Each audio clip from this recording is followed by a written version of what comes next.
ឯកឧត្តមសុកលូអភិបាលនៃគណៈភិបាលខេត្តបាត់ដំបងនិងក្រុមការងារបានអមដំណើរលោកជំទាវកែស៊ុនសុភីសសុខាប្រធានកិត្តិយសក្រុមការងារយេនឌ័រក្រសួងមហាផ្ទៃបានអញ្ជើញចុះសួរសុខទុក្ខសំណេះសំណាលជាមួយប្រជាពលរដ្ឋចំនួន250គ្រួសារនៅស្រុកឯកភ្នំដែលត្រូវជាគ្រួសារវីរៈកងទ័ពជួរមុខឈរជើងការពីបរណភាពទឹកដីនៅតាមព្រំដែនកម្ពុជាថៃនិងបាននាំយកអំណោយជាគ្រឿងឧបភោគបរិភោគសម្ភារៈប្រើប្រាស់មួយចំនួនឧបត្ថម្ភដល់គ្រួសារវីរៈកងទ័ពផងដែរនៅក្នុងបរិវេណសាលាស្រុកឯកភ្នំឯកឧត្តមសុកលូអភិបាលខេត្តបានមានប្រសាសន៍ថ្លែងអំណរគុណយ៉ាងជ្រាលជ្រៅចំពោះបងប្អូនប្រជាពលរដ្ឋដែលមានសាច់ញាតិចូលបម្រើក្នុងជួរកងទ័ពក្នុងបុព្វហេតុការពារជាតិតស៊ូលះបង់គ្រប់បែបយ៉ាងដើម្បីការពារបូរណភាពទឹកដីកម្ពុជាការពារប្រជាជនកម្ពុជាយើងឯកឧត្តមបានមានប្រសាសន៍បញ្ជាឲ្យដឹងដែរថាក្រោយពីកម្ពុជាថៃបានចុះហត្ថលេខាលើកិច្ចព្រមព្រៀងបទច្បាញ់នៅវេលាម៉ោង 12:00 នាទីថ្ងៃត្រង់ថ្ងៃទី27 ខែធ្នូឆ្នាំ2025នេះបានចូលជាធរមានហើយបទច្បាញ់នេះមិនមែនមានន័យថាកម្ពុជាចុះចាញ់នោះទេគឺមិនមែនមានន័យថាកម្ពុជាកាត់ទឹកដីដោះដូរដើម្បីឈប់បាញ់នោះដែរគឺឈប់បាញ់នៅនឹងកន្លែងបន្ទាប់មកឲ្យគណៈកម្មការទៅចរចាគ្នារកខ្សែបន្ទាត់ព្រំដែនឡើងវិញការបង្កចំនួនតាមព្រំដែនកម្ពុជាថៃ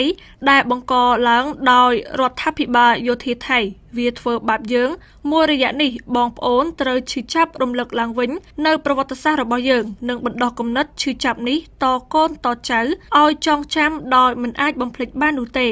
ពេលវេលាដ៏លំបាកនេះបង្ហាញនូវការឈឺចាប់ដែលនឹងបានជួបប្រទះនេះចាំបាច់យើងទាំងអស់គ្នាត្រូវតែរួមសាមគ្គីគ្នាជួយគ្នាក្នុងកលៈទេសៈដ៏លំបាកនេះចង្កេះមួយបាច់កាច់មិនបាក់សាមគ្គីរស់បែកបាក់សាមគ្គីស្លាប់ពិតណាស់ស្មារតីសាមគ្គីភាពនេះពិតជាសំខាន់ណាស់ដូច្នេះយើងទាំងអស់គ្នាត្រូវសាមគ្គីភាពគ្នាជាធ្លុងមួយរវាងបងប្អូនប្រជាពលរដ្ឋនៅសមរភូមិក្រោយនិងវីរៈកងទ័ពសមរភូមិមុខដែលបានប្រើប្រាស់គ្រប់លទ្ធភាពគ្រប់មធ្យោបាយទាំងអស់តស៊ូដើម្បីការពារទឹកដីប្រឆាំងជាមួយសត្រូវឈ្លានពានពីសំណាក់រដ្ឋាភិបាលយោធាថៃទាំងនេះបង្ហាញពីស្មារតីសាមគ្គីភាពជាតិខ្មែរជួយខ្មែរខ្មែរស្រឡាញ់ខ្មែរខ្មែរសាមគ្គីគ្នាខ្មែរខ្លាំងដូចនេះយើងត្រូវតែចងចាំប្រមូលផ្ដុំការលំបាកការឈឺចាប់ដែលរដ្ឋាភិបាលយោធាថៃបានបាញ់ផ្លោងទម្លាក់គ្រាប់បែកមកលើបូរណភាពទឹកដីកម្ពុជាក្នុងមហិច្ឆតាឈ្លានពានទឹកដីកម្ពុជាយើង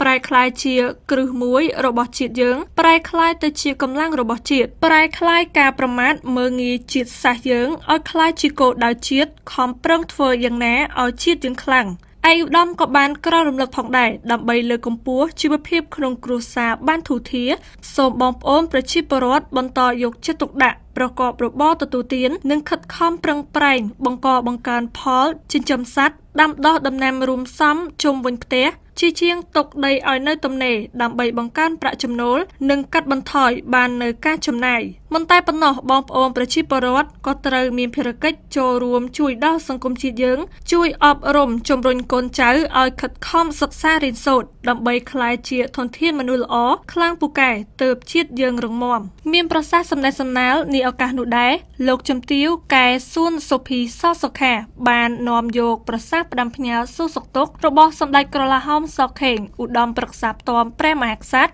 និងជាអ្នកតំណាងរាស្ត្រមណ្ឌលបាត់ដំបងនិងឯកឧត្តមអភិសន្តិបណ្ឌិតសសុខាឧបនាយករដ្ឋមន្ត្រីក្រសួងមហាផ្ទៃ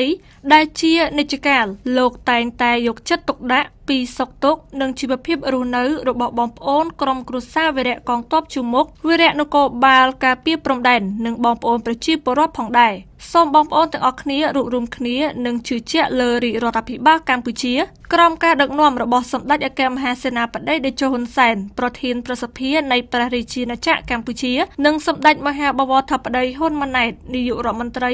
នៃព្រះរាជាណាចក្រកម្ពុជាក្នុងការដឹកនាំដ៏ឈ្លាសវៃសម្ដេចតែងតែយកចិត្តទុកដាក់ខ្ពស់លើសុខទុក្ខរបស់ប្រជាពលរដ្ឋទូទៅនិងក្រុមគ្រួសារវីរៈកងទ័ពជានិច្ចក៏ដូចជាថ្នាក់ដឹកនាំគ្រប់លំដាប់ថ្នាក់តែងតែយកចិត្តទុកដាក់គិតគូរពីសុខទុក្ខនិងជីវភាពរស់នៅរបស់គ្រួសារវីរៈកងទ័ពជួរមុខជានិច្ចដោយមិនទុកបងប្អូនចោលឡើយនិងជួយមើលថែឧបត្ថម្ភទំនុកបម្រុងជាបន្តបន្ទាប់ដោយមិនឲ្យជួបការខ្វះខាតនោះឡើយ